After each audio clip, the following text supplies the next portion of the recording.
Okay, welcome back to part three, my series of the Outlaws upsetting the Shock. This is, well, as I said, map three, Dorado. Here we are now seeing some very interesting compositional, or not just compositional changes, but actual roster changes for the two teams. So we see Violet moving over to the McCree, which we also see. Saw him play against the Gladiators, where he absolutely pounded. He was putting up absolutely insane stats and was just dominating that game. And then here we see Jake come in and play the Brigida, which is very interesting. This is something that had been speculated that Jake perhaps might come in and play support. So interesting to see that coming to fruition, and of course the resurfacing of this tweet from a couple years back, where it said, last time I ever played Brigida, well, here he is. Here he is back once again. So I guess the first thing to talk about here is the difference in the compositions. So the Shock are going to opt for this double bubble style here. Glister is on the Widow temporarily. I imagine he is immediately going to switch to he switches to the Tracer here. But then the Outlaws, on the other hand, are going to be running the Wrecking Ball. So that, of course, means that you're going to have a difference in the supports, where Crimson will be running the Zenyatta and Shock will be running the Ana. Ana is a must-have with the Winston because of being able to heal him up, first of all, from range. Best healer for that, and then even more importantly is the nano, because those nano engages are just such a crucial part for this composition that the Shock are running. Whereas the Outlaws have slightly more of a poke style here. So basically, you're going to be trying to poke as much from damage as from range as much as possible. So you're going to be dropping in those Discord orbs from Crimzo, and then try to kind of focus fire and poke as much as possible while Jongu is just going to be running disruption and trying to delay the Shock as much as possible. And Dante is just going to be kind of buzzing around like an annoying fly, and will be able to get healed up with packs and harmony orbs. So a lot of the healing on this is going to be for this composition overall is going to be reliant on health packs. So we immediately see the Shock go to claim this high ground, and Dante just immediately just gets the kill on the Glister. And then also finishes up Smurf. So I'm going to go back and watch that again, because that was pretty wild. So, Dante, obviously one of the best tracers in the league right now. Would expect him to be able to get the better of Glister, but it's pretty brutal. So loses the early trade, but then he gets the pack, and Glister doesn't get any healing, so he's just able to go in and easily finish that up. So, as much of a difference it is with Dante, definitely is the better tracer, but he also got more support. And then, of course, Jongu is able to immediately drop down and get that help get that kill onto Smurf. So here the Shock are just going to kind of have to pull back and wait for the respawns to come back. And obviously it's not too long of a wait because the doors are right there. All right, Jongu's just going to continuously just try and sprinkle in a little bit of damage, get those mines up. But so Jongu and Dante are just going to be around the point as much as possible, just trying to harass and prevent that cart from ever just constantly be moving. So they're just going to take turns contesting this cart. As the Shock are kind of like playing this very slowly. So I guess, so the condition for the Shock here is to just try and build up this nano as quickly as possible. So here, that was a very good job from Jake. You see Smurf try and jump up there and get the, get some cleave done. As you can see, he's still on 32% for his Primal Rage, so he's still very low there. But up next, Twilight's about to have that nano boost, so very likely to see a nano engage here. Okay, Jake gets... Okay, so that, wow, okay, actually, so a lot of things there. I was about to say, it's a very good engage there from the Shock, but a couple things happened. So Twilight actually had an amazing play. So first he slept Crimzo right here on the Zenyatta, and then let's see if I can catch this. Yeah, so he's going to sleep Crimzo, then he's going to throw up the anti-nade, which will get Jake, and Dante will drop down. Okay, so Twilight does get discorded. So Dante will drop down, kill this discorded Twilight, and they will send in the nanoed Winston. Glister will end up cleaning up the kill onto Jake, but it looks like they are also able to just focus down Smurf super fast. Yeah, wow, brutal. So that's just good teamwork there. Yeah, and so with being down 2, I mean, even though they did lose their Brigitte there, that's it's a tough one to come back when you lose you know, when you lose 2 like that, especially with your main tank. So yeah, Shock now looks like they're rotating underneath. Don't know if they'll try and like rotate up onto this high ground.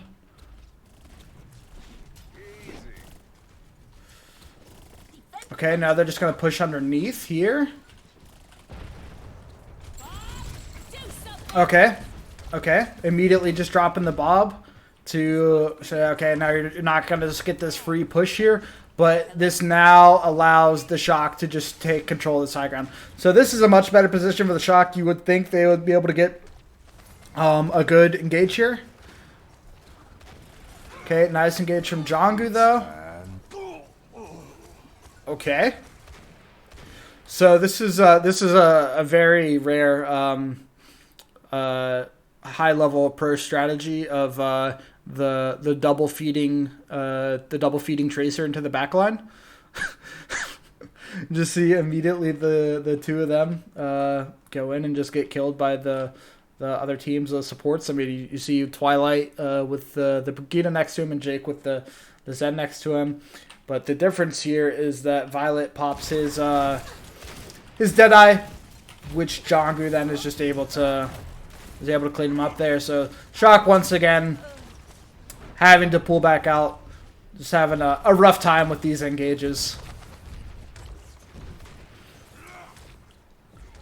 Okay, so now that the cart has gotten through here, the Outlaws just kind of have to cede this high ground because otherwise it's going to be tough to like keep control of this cart. So at this point, you just kind of have to fight from back here.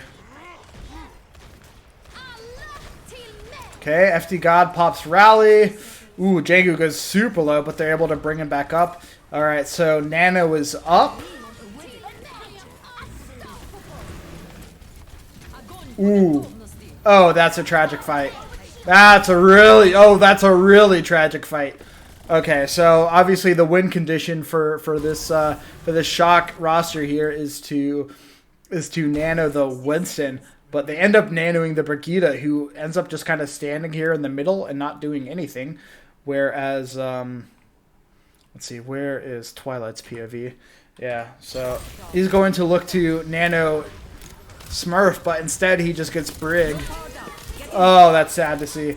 And then, yeah, so Smurf gets discorded on his way in, immediately has to prop the Primal, so they just drop where's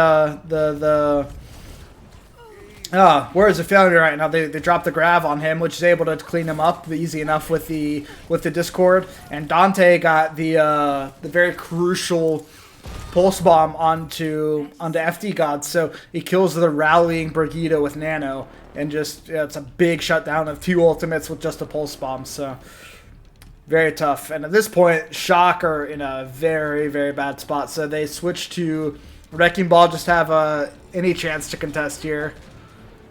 But yeah, either way, yeah, Smurf taking a lot of damage on the way in. Okay, the Shock rotate around, but Smurf's already dead.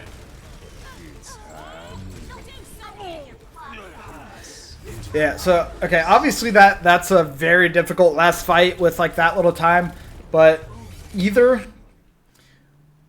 what they either needed to do was have everyone push up through main, and support Smurf as he's like starting to contest Cart, or Smurf needs to just wait longer before he goes and contests because he.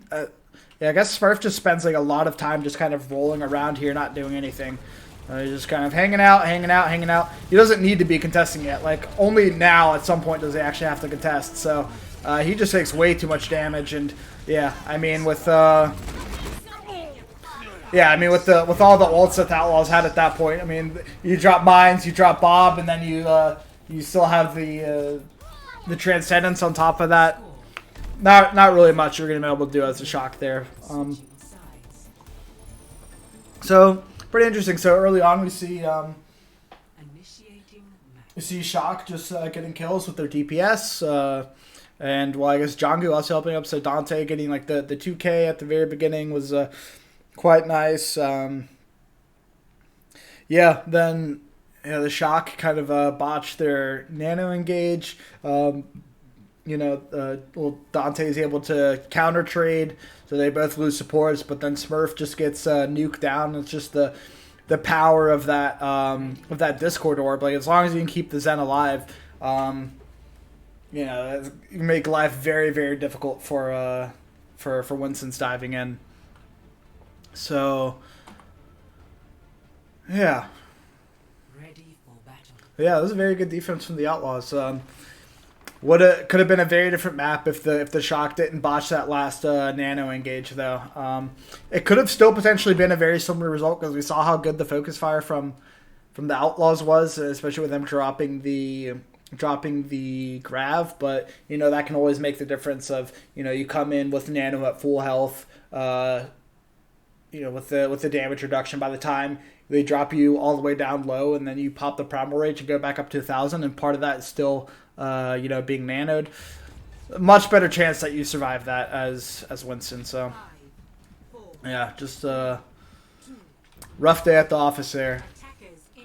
So okay, so the Outlaws have now opted to go with this double bubble comp as well, which I guess they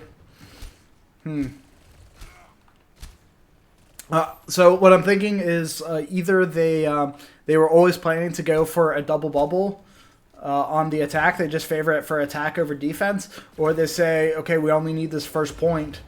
Let's just build these ultimates and just roll off the back of that. And this Echo pick definitely suggests to me that they're just going to looking to build up some big ultimates. Alright. Okay, a bit of a feed from Glister there, just going in deep, and Dante and Smurf Dante and Django are just able to get that kill pretty quickly, and then it looks like Choi Hyobin's just kind of out by himself, and they just just a nice dive. What are you gonna do? I mean, you're already down one.